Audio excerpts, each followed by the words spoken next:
Welcome back to the dumbest bill in America. We have with us, of course, Delegate Brian Chisholm. Welcome back, Brian. Always good to be here. So, folks, we have clip number 3 with the Lawrence Jones interview. And we're going to break it up a little bit because Lawrence Jones has an amazing question. And please watch Lawrence Jones' question, and then we'll go to Governor Moore's answer. First, Lawrence Jones' question. Here it is. And this is a resident, and this is what they said in the Baltimore Sun.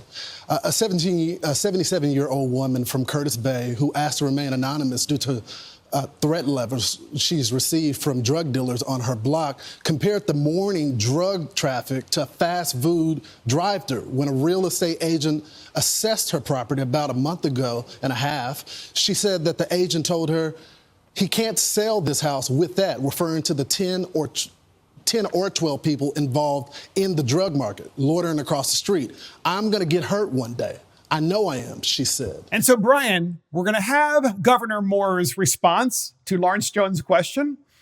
What do you think Governor Moore is going to say? Before you see it, podcast listeners, what do you think Governor Moore is going to say I can't to this wait. lady? I can't wait. I hope they gave him the right flashcards to read. Flashcards, that's good. Well, here it comes. Here's Governor Moore's answer to that really, really good question. Here it is. Well, I mean, my heart breaks for that woman in Curtis Bay. And it breaks for anyone who does not feel safe in their own neighborhoods and in their own communities anywhere in the state of Maryland. And I think the people of the state of Maryland know and have seen through our actions that the number one priority that we have is making sure that people can feel safe in their own neighborhoods, in their own communities, and in their own skin. That we're making sure that people who commit crimes, that they are held accountable for the crimes that they commit, but also that we're improving better systems that are making sure that they are also accountable to actually focusing on rehabilitation and helping people get back into the community with a real pathway for long-term success. Okay, Brian, there's Governor Moore's answer.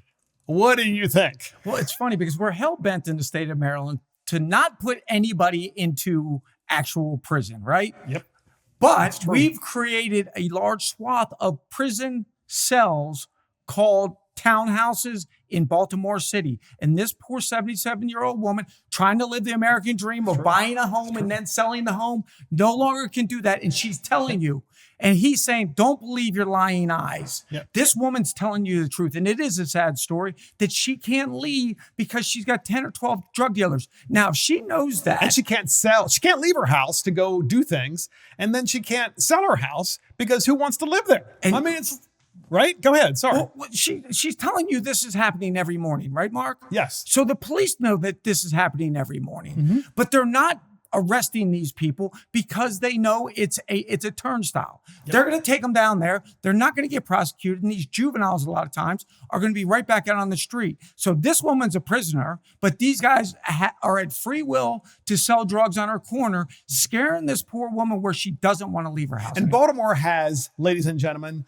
one of the highest real estate property taxes in the country, certainly one of the highest in the state of Maryland. Okay, it's just like over the top crazy.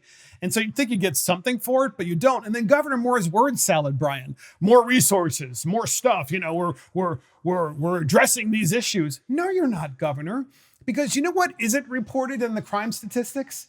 People like this lady who can't even leave her house, where while she may not have had an actual crime committed against her, the fact of the matter is the greater crime is that the state isn't protecting her in her own community and making her house safe and making her community safe and making her community valuable because no one would want to buy it. No one would want to live there. No one wants to open up a business there. And here's for the audience to understand, they said she came from Curtis Bay. Curtis Bay is not in the middle of Baltimore City. It's not an historically poverty-stricken place. No. It is on the line of Anne Arundel County, one of the richest counties in the country.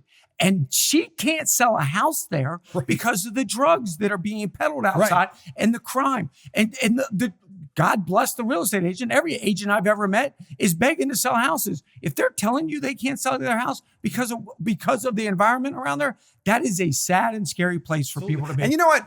I think we should say it. President Trump, please call in the National Guard. Please do something for the city of Baltimore and for the people of Baltimore, because the good people of Baltimore, the law-abiding citizens, the people who have lived there all their lives, the people that don't have a choice because they can't move, because they don't have the money or resources to do so, please help them. Don't listen to Governor Moore. He's just a big hot air balloon, right? He just says whatever Carter Elliott IV tells him to say, his little handler up there in Annapolis. And there's really no there. Yeah. He really doesn't have any solutions. Go ahead, final say on this. Mr. Trump, President Trump, we know that you've got a big heart. Can you please mend the broken heart of Governor Moore and help this 77-year-old woman? Please. It's true. It's true. How to mend, I know that song, right? Yeah. How can you mend a broken heart? Well, you can by helping the citizens of Baltimore, because unfortunately, the modern Democrat Party no longer cares about the average citizen. What they care about is the criminals, and the illegal criminals in particular. Why that is, Brian, I don't know. Again, I'll give you one more final say on this. It is a sad state of affairs with where the Democrats are right now. I mean, who are they on the side of right now? They're on the side of the illegal citizens. They're on the side of the criminals. They're not on the side of the people that are here legally trying to live a life, a safe and prosperous life, but they are fighting against that every step of the way, and that is mind-boggling. It's true. And that's it. We have Governor more crime and less money in your pocket. That's the dumbest bill with the dumbest governor in America. See you next time.